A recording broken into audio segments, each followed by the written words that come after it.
वैद्यकीय क्षेत्रामध्ये अनेक उपचार पद्धती विकसित होत असताना रोगाच्या मुळावर इलाज आणि पर्सन ॲज अ होल या मूळ तत्वांमुळे होमिओपॅथी आज आपले स्थान भक्कमपणे टिकवून ठेवले आहे। त्याचबरोबर होमिओपॅथीबद्दल मोठ्या प्रमाणात होत असलेली जनजागृतीमुळे सर्वसामान्यांपासून ते अतिश्रीमंतांपर्यंत सर्व वर्गातील लोक आज होमिओपॅथीकडे वळत आहेत।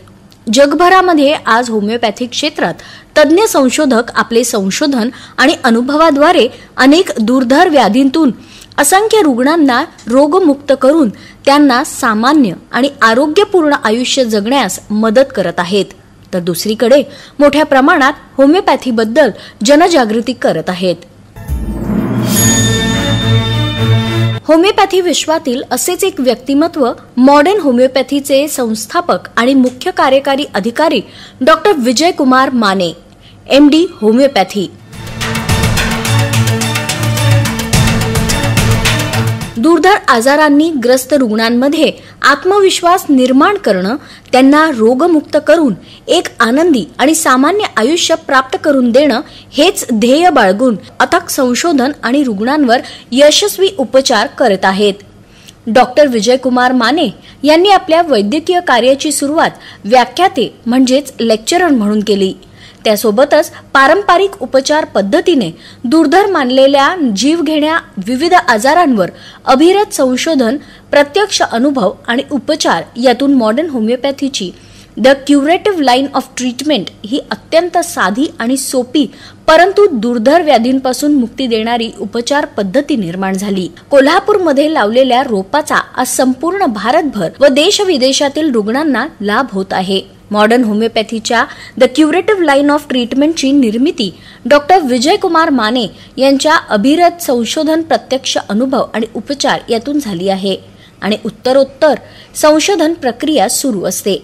Cancer, kidney failure, liver cirrhosis, मधुमेह, अस्थमा, अस्थिरोग या आणि इतर दुर्धर आजारांवर डॉक्टर विजय कुमार माने यांचे संशोधन आणि त्या संशोधनावर आधारित औषधाची निर्मिती मॉडर्न होमिओपॅथीमध्ये होत असते। रुग्णांना सहजपणे घेता येतील अशी औषधांची किट, लिक्विड आणि ग्लोब्युल्स निर्माण केली जातात आणि ही हाताळण्यासही अत्यंत सोपी असतात। नमस्कार, मी अनुश्री करंदीकर। आरोग्याचं मॉडर्न युग या विशेष कार्यक्रमामध्ये तुमच्या सगळ्यांचं मनापासून स्वागत। मॉडर्न होमिओपॅथीच्या क्युरेटिव्ह लाईन ऑफ ट्रीटमेंटद्वारे लिव्हर सिरोसिस, कॅन्सर यासारखे गंभीर आजार बरे होतात आणि रुग्ण एक सामान्य आयुष्य जगतात। हे आपण गेले काही भाग पाहिलेला आहे। रुग्णांचे अनुभव, त्यांचे रिपोर्ट्सही आपण पाहतो। आजच्या भागामध्ये आपण कॅन्सरविषयी किंवा ब्लड कॅन्सरविषयी स्पेसिफिकली जाणून घेणार आहोत आणि या संपूर्ण विषयावरती मार्गदर्शन करण्यासाठी आपल्याकडे आलेले आहेत modern होमिओपॅथीचे CEO doctor Vijay Kumar Mane sir. Doctor, कार्यक्रमामध्ये मनापासून स्वागत। नमस्ते। नमस्कार। आज आपण एक महत्त्वाचा आणि अत्यंत गंभीर आजार जो आहे कॅन्सर या विषयावरती चर्चा करणार आहोत। कॅन्सर म्हटल्यानंतर कुठल्याही अवयवाचा जरी असला तरी भीती जी आहे ती वाटतेच आणि आज आपण ब्लड कॅन्सरविषयी बोलतोय। ब्लड कॅन्सर म्हटल्यानंतर बऱ्याच वेळा लोकांच्या डोक्यात किंवा मनात एकच हे असतं की ह्याला कुठेही सर्वायवल नाही आहे, कुठेतरी जाऊन हा एंड जो आहे तो मृत्यूमध्येच होणार आहे। तर त्या दृष्टिकोनातनं ही भीती मनामध्ये असते लोकांच्या। तर आज आपण ती भीती थोडीशी दूर करूया, मॉडर्न होमिओपॅथीचे उपचार कशा प्रकारे करता येतील ते पाहूया। तर सगळ्यात प्रथम मला तेच विचारायचं आहे तुम्हाला, मग आता जर आपण रक्ताचा कॅन्सर किंवा ब्लड कॅन्सर विषयी जाणून घेतोय तर नेमका हा आजार काय आहे, काय सांगाल? ब्लड कॅन्सर हा जो आजार आहे प्रामुख्याने दोन ह्याच्यामध्ये विभागलेला आहे, एक ॲक्यूट ल्युकेमिया आणि क्रॉनिक ल्युकेमिया। आज आपण मला वाटते ॲक्यूट ल्युकेमियाविषयी बोलतोय, क्रॉनिक ल्युकेमियाविषयी पण आपण भविष्यामध्ये बोलूच। ॲक्यूट ल्युकेमिया जो आहे हा AML आणि ALL ह्या दोन सब टाईप्स त्याच्यामध्ये आहेत। AML म्हणजे ॲक्यूट मायलोब्लास्टिक ल्युकेमिया आणि ALL म्हणजे ॲक्यूट लिम्फोब्लास्टिक ल्युकेमिया, असे त्याचे दोन सब टाईप्स आहेत। दोन्ही हे ब्लड कॅन्सरच आहेत। बरं, आज आपण रक्ताच्या कॅन्सरविषयी बोलत असताना मग कॅन्सर म्हटल्यानंतर कुठल्या प्रकारची लक्षणं दिसून येतात या संदर्भात, म्हणजे जर का काही वेग असतील तर मग रक्ताचा कॅन्सर असेल तर त्या अनुषंगाने काही स्पेसिफिक लक्षणं दिसून येतात का, आणि मग रक्ताचा कॅन्सर होण्यामागची नेमकी कारणं काय दिसून येतात? लक्षणं जर आपण म्हटलं तर याच्यामध्ये सुरुवातीला लक्षणं वेगच असतात। बऱ्याच वेळेला वजन कमी होणं, सडन, रिपीटेड फिवर म्हणजे ताप येणं, भूक कमी लागणं, अशा प्रकारची लक्षणं दिसून येतात। आणि मग काही वेळेला ॲनिमिया दिसून येतो, म्हणजे शरीर पांढरं पडणं, रक्त खूप कमी झालं तर, आणि एक्स्ट्रीम केसेसमध्ये ब्लिडिंग म्हणजे सडन ब्लिडिंग व्हायला लागतं। काही केसेसमध्ये अंगावर डाग पडणं, प्लेटलेट कमी झाल्यामुळे अंगावर डाग पडायला लागतात, अशी लक्षणं ब्लड कॅन्सरमध्ये प्रामुख्याने दिसून येतात. तर मग हे रक्ताचं कॅन्सर होण्याच्या मागची कारणं जी आहेत ती नेमकी काय काय असतात? बऱ्याच वेळेला अनुवंशिक कारणं आहेत.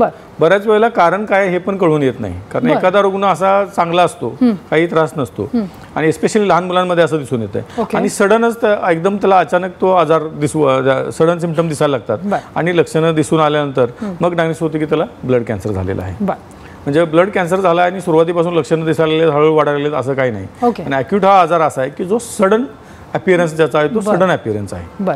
असं नक्की. म्हणजे जर का बघितलं तर त्याची लक्षणं जी आहेत ती सुद्धा वेग आहेत. कारणं जसं आपण म्हणतो जसं की स्पेसिफिकली कारणं असतात असं काही नाही, प्रत्येक वेळेला वेगवेगळे इंडिव्हिज्युअलिस्टिक कारणं जी काही वेळेला पेन किलरचा इंटेक जो आहे तो पण एक कारणीभूत आहे. काही वेळेला असं दिसून आले की रुग्ण कुठल्या तरी दुसऱ्या लक्षणासाठी पेन किलर खातो, दात दुखे आहे, सांधे दुखे आहे, मग त्यानंतर त्याला blood crisis, acute blood crisis झालेला म्हणजे ल्युकेमिया झालेला दिसून आलेला आहे. त्यावेळेला अँटीबायोटिकच्या अति वापरानंतर सुद्धा झालेला असं पण दिसून आलेलं आहे. ओके, नक्की. कॅन्सर म्हटल्यानंतर बऱ्याच वेळा कुठेतरी एक अनुवंशिकता किंवा हेरिडिटरी सिंड्रोम आहे की काय असं कुठेतरी डोक्यात येतं. तर मग रक्ताच्या कॅन्सरमध्ये सुद्धा अनुवंशिकता, जेनेटिक फॅक्टर्स पण काही प्रमाणामध्ये याला काम करतो, काही रुग्णांमध्ये अनुवंशिकता पण दिसून येते. तर मग रक्ताचा आपल्याला कॅन्सर झालाय हे कळण्यासाठी मग काही आपल्याला टेस्ट करायला लागतात का, किंवा प्राथमिकरित्या आपल्याला पेशंट आल्यानंतर कशा प्रकारे समजून येतं की नेमकं ह्याला कॅन्सर रक्ताचा असू शकतो? मुख्य टेस्ट आहे त्यामध्ये सीबीसी. सीबीसी मध्ये बऱ्याच वेळेला काय दिसतंय की हिमोग्लोबिन हे कमी झाले असते खूप प्रमाणामध्ये, आणि प्लेटलेट्स कमी झालेले असतात, WBC वाढलेले असतात किंवा कमी झालेले असतात, आणि ब्लास्ट सेल आहेत ते ब्लास्ट सेलचं प्रमाण हे मोर दॅन 20%, 20% ब्लास्ट सेल ज्यावेळेला जास्त दिसतील त्यावेळेला त्याला ॲक्यूट ल्युकेमिया असं आपण डायग्नोसिस करू शकतो. ही प्रायमरी टेस्ट आहे. ज्यावेळेला आपल्याला सीबीसी वरून अशी शंका वाटेल की या रुग्णाला ल्युकेमिया असावा, ब्लड कॅन्सर असावा, त्यावेळेला मग त्याची बोन मॅरो टेस्ट केली जाते, आणि बोन मॅरोमध्ये ते कन्फर्म होते की हा ॲक्यूट ल्युकेमिया म्हणजे आयदर ल्युकेमिया आहे की नाही, असेल तर ॲक्यूट आहे किंवा क्रॉनिक आहे.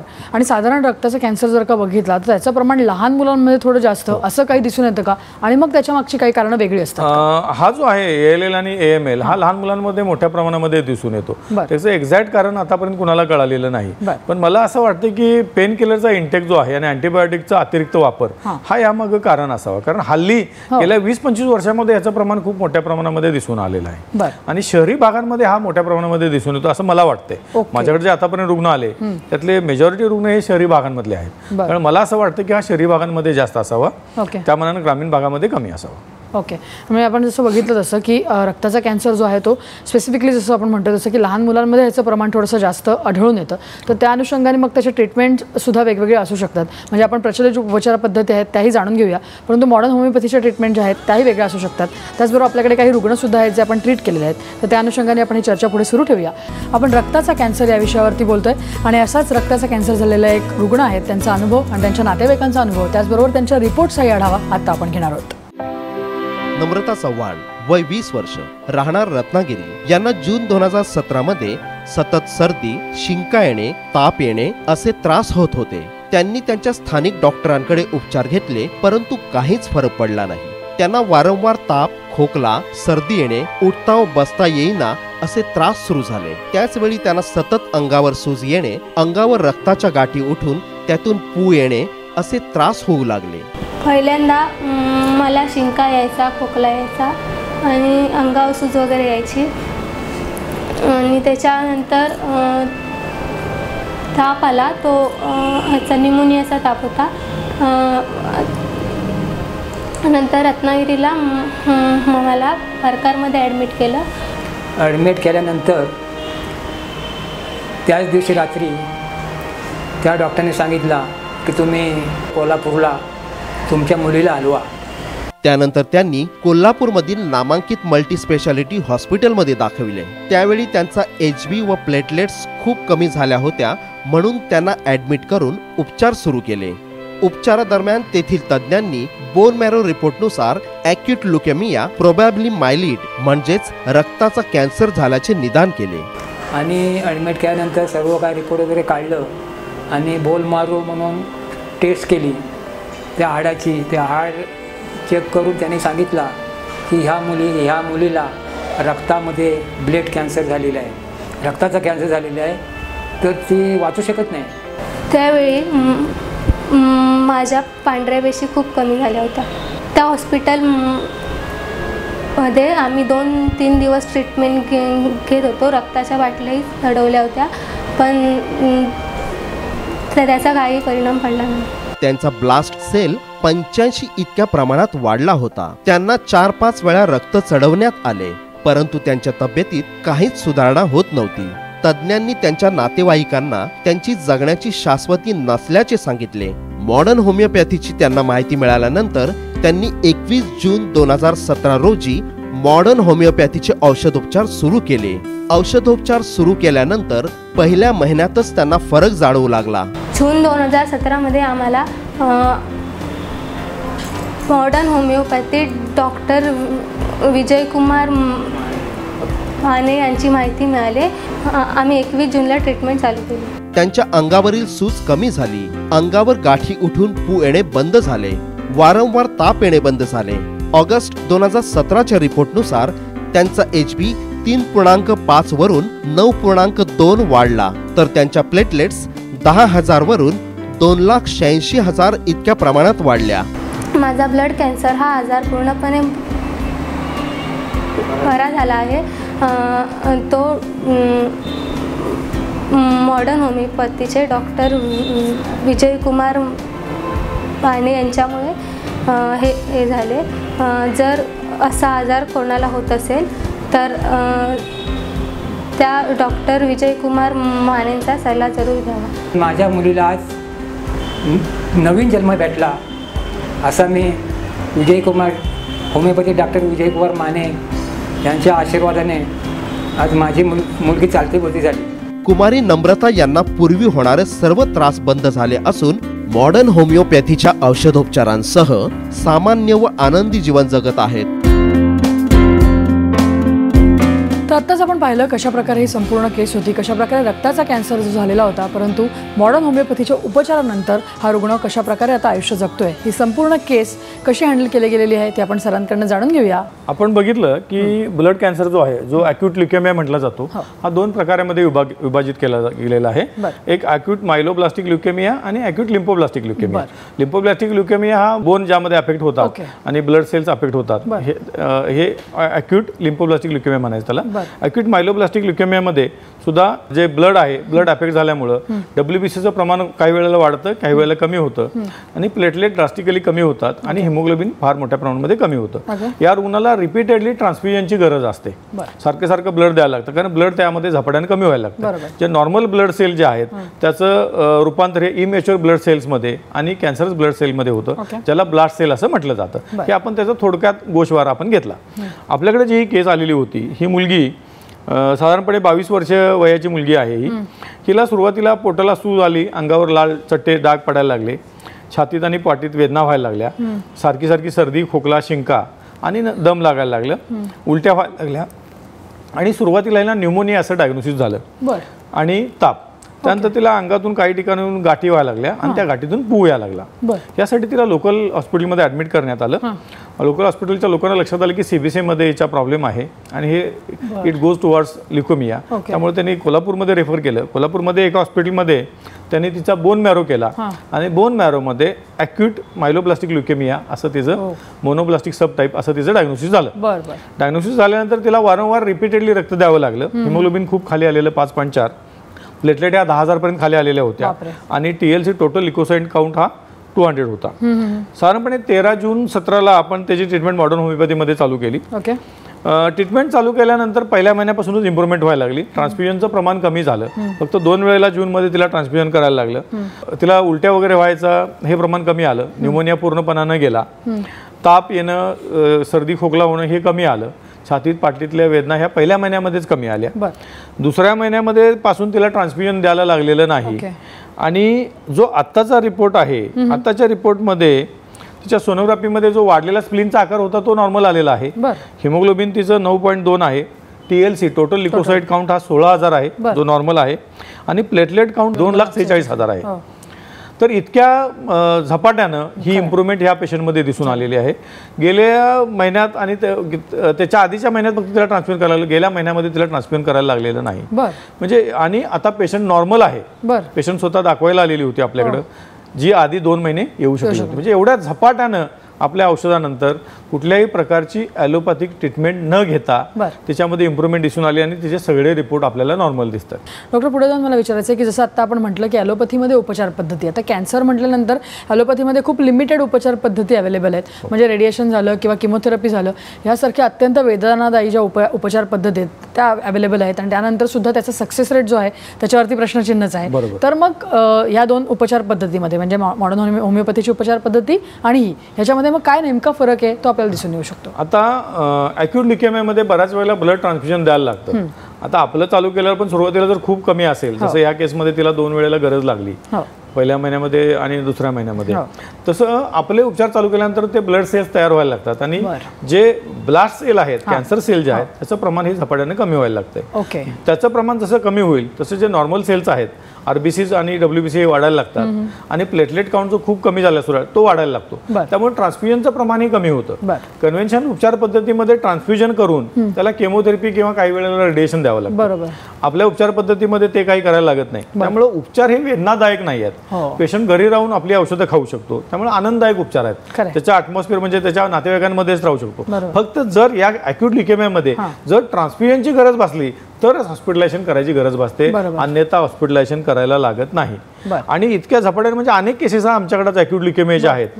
एक तर ह्या लिम्फोब्लास्टिक ल्युकेमिया किंवा मायलोब्लास्टिक ल्युकेमियाच्या, तर दोन्ही प्रकारामध्ये खूप चांगले रिझल्ट आहेत. म्हणजे लहान मुलांमध्ये पण तेवढे चांगले रिझल्ट आहेत, मोठ्या माणसांमध्ये पण चांगले रिझल्ट आहेत. काही दिवसापूर्वी आपल्याकडे एक 1.5 महिन्याचा मुलगा पेशंट आलेला होता, अंडर ट्रीटमेंट आहे. तर त्याला एका केमोथेरपीनंतर पेशंट सिरियस झाल्यानंतर मुंबईमधल्या नामांकित हॉस्पिटलने ट्रीटमेंट नाकारली. सांगितलं की आता काही होत नाही, आमच्याकडे येऊ नका. आमच्याकडे आल्यानंतर आम्ही उपचार चालू केले. जर ट्रान्सफ्युजन करायला लागलं तर मी त्याला एका हॉस्पिटलची टायअप करून दिला की बाबा तू तिथे ट्रान्सफ्युजन कर. विशेष म्हणजे आपलं औषध चालू केल्यानंतर पहिल्या 15 दिवसामध्ये सुद्धा त्याला ट्रान्सफ्युजन करायला लागलेलं नाही आणि आज त्याचे सगळे ब्लड रिपोर्ट नॉर्मल आहेत 5-6 महिन्यांमध्ये. म्हणजे असं सुद्धा होऊ शकतं की कदाचित आपले औषध चालू केल्यानंतर ऐकायला थोडंसं चमत्कारिक वाटतंय ते, पण हे सत्य आहे. आपल्याकडे अनेक पेशंट आणि त्या स्टॅटिकल डाटा आहे की असं सुद्धा होऊ शकतं की हॉस्पिटलायझेशनची गरज किंवा ट्रान्सफ्युजनची गरज सुद्धा लागणार नाही, असं सुद्धा काही केसेसमध्ये होऊ शकतं. नक्कीच सर. जाता आता मला तुम्हाला विचारायचं आहे की आता ल्युकेमियाबद्दल किंवा ब्लड कॅन्सरबद्दल आपण बोलत असताना आहाराची एक काही विशेष काळजी घ्यावी लागत असेल तर ती, आणि एक सल्ला म्हणून काय सांगाल? आहाराची काळजी म्हणजे रक्तवाढीचे जे घटक आहेत, ज्या ज्या गोष्टींमधून रक्तवाढीसाठी मदत होईल त्या गोष्टी म्हणजे हिरव्या पालेभाज्या, फळभाज्या ह्या गोष्टी खायला पाहिजेत. सल्ला म्हणून मला असं सांगता येईल की पेन किलर्स आणि अँटीबायोटिक्स ह्याच्यापासून लांब राहायला, स्पेशली लहान मुलांनी लांब राहायला पाहिजे. अडल्टली सुद्धा पेन किलरचं अतिसेवन हे धोकादायक आहे, त्याच्यापासून लांब राहायला पाहिजे. आता जर हे अननोन कारणामुळे जर जेनेटिक फॅक्टरमुळे असेल तर ते आपण प्रिव्हेंट नाही करू शकणार. पण मी असं आग्रहानं सांगेन लोकांना की ब्लड कॅन्सर हा खूप म्हणजे जीवावरचा धोका असणारा आजार मानला जातो की पेशंट होत्याचा नव्हता लगेच व्हायला वेळ लागत नाही, असा आजार आहे ज्याचा सक्सेस रेट आणि सर्वायवल रेट खूप कमी आहे.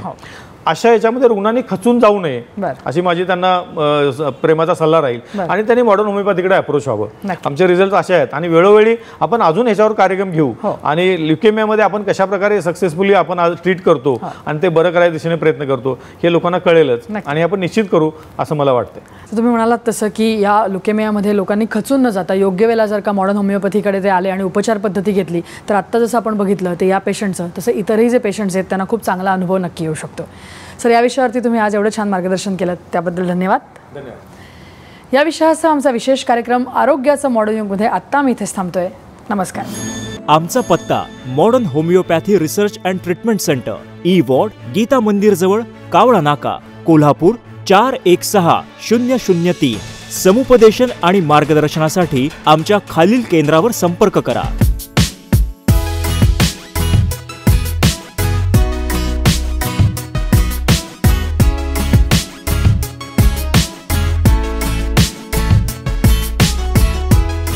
सल्ला आणि मार्गदर्शनासाठी मिस्ड कॉल द्या 7038833881. संपर्क क्रमांक 9730339009 किंवा 9372728009. आमचा टोल फ्री क्रमांक आहे 1800-121-8009. Website www.modernhomeopathy.com. आमचा ईमेल आयडी आहे contact@modernhomeopathy.com.